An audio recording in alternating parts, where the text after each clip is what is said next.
Hey everybody, this is Tim Charron, and welcome to my brand new podcast called The Charron Zone, blah, blah, blah, blah, blah.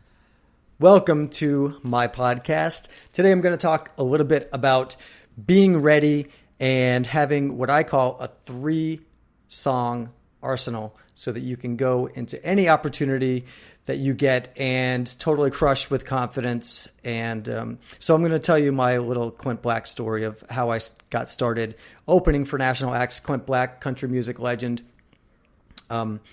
So back in the day when I first started being a professional musician, I started by doing hundreds of solo acoustic gigs on a bar stool. So I was playing at bars, restaurants up and down the Florida Keys, in New England, in and around Nashville. So that's kind of how I figured I would make money to live, and also at the same time working on my craft and getting better and better. So I always made sure that I had 3 or 4 or 5 songs that I've been playing forever, that just come naturally. You've been doing it your whole life, basically. It should seem like so.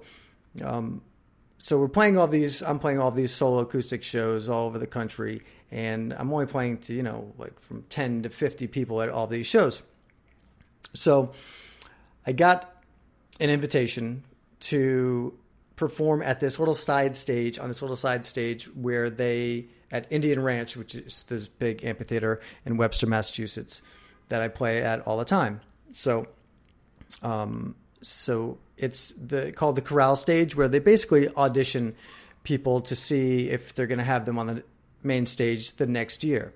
So I pull up, and Smidge and I were very intimidated. At least I was, because there's thousands of people. It's a big place when you're just playing at bars. And we pull up, and we were late because of the booking agent. I swear to God, it wasn't my fault, but we were late. And we had no sound system. I had no sound system. The booking agent told me both of those things, told me the time, and told me not to bring a sound system, which I always had one in my car. And I took it out to fly to Key West the next day to go play for a week at Margaritaville in Key West.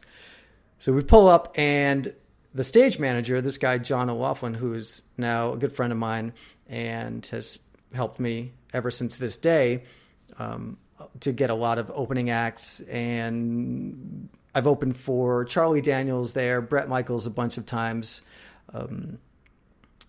what's his name, Chris Young, the Eli Young Band, Jerry Jeff Walker, Willie Nelson. Did I say Willie Nelson? Willie Nelson? I can't even say it. But Willie Nelson. And so it was my first time there. And get out of the car. John's like, "You're late." I'm like, "No, I'm not." I pull up the email with the instructions from the booking agent, and he's like, "Whatever, it doesn't matter. Just get your PA and set up and start." So this is also you're going to go through all these little tests of your professionalism and your temper. And I have a bad temper. So a lot of things are going to happen throughout your career that you have to remind yourself to just calm down and don't take things personally and try to be very professional and even keeled. So I say, "Well, I don't have a sound system. Here's the email. The person told me not to bring a sound system." He's like, "Well, we're going to have to figure something out." We try to figure something out with the DJ. It doesn't work. So I say, "John, I got it." I take the sound hole cover off my acoustic guitar, strap it on, start walking around serenading the ladies and everyone else, and sitting on the picnic tables on this little corral stage. So I go right out into the little crowd and just sing to them and start playing my country songs. So John was very impressed with that. And he comes up to me, he said, "Tim, that was awesome." He goes, "Do you want to open for Clint Black?" I say, "You bet your ass I want to open for Clint Black." He goes, "Look over there, see those stairs? Run up those stairs, go through the backstage, get on stage. You have 3 minutes to sound check and go." So I run up in my flip-flops because I thought it was just like a little laid-back kind of deal.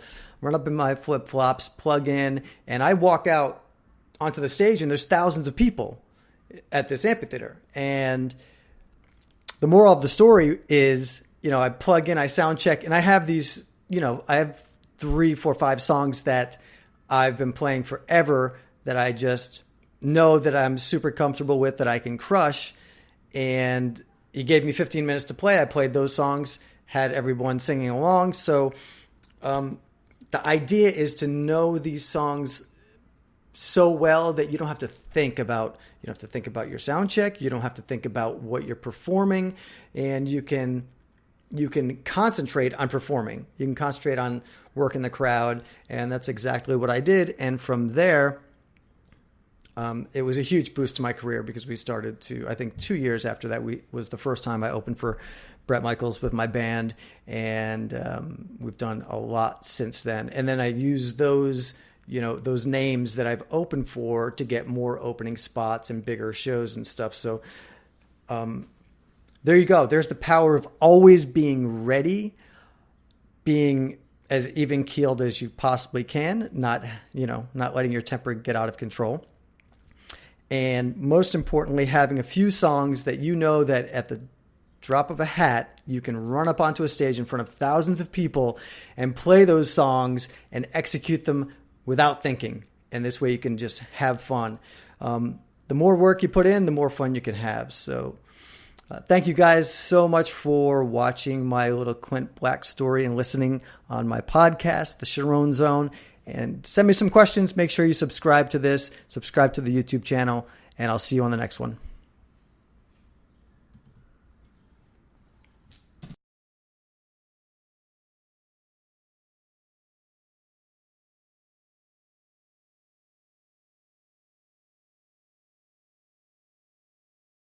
How important the video was.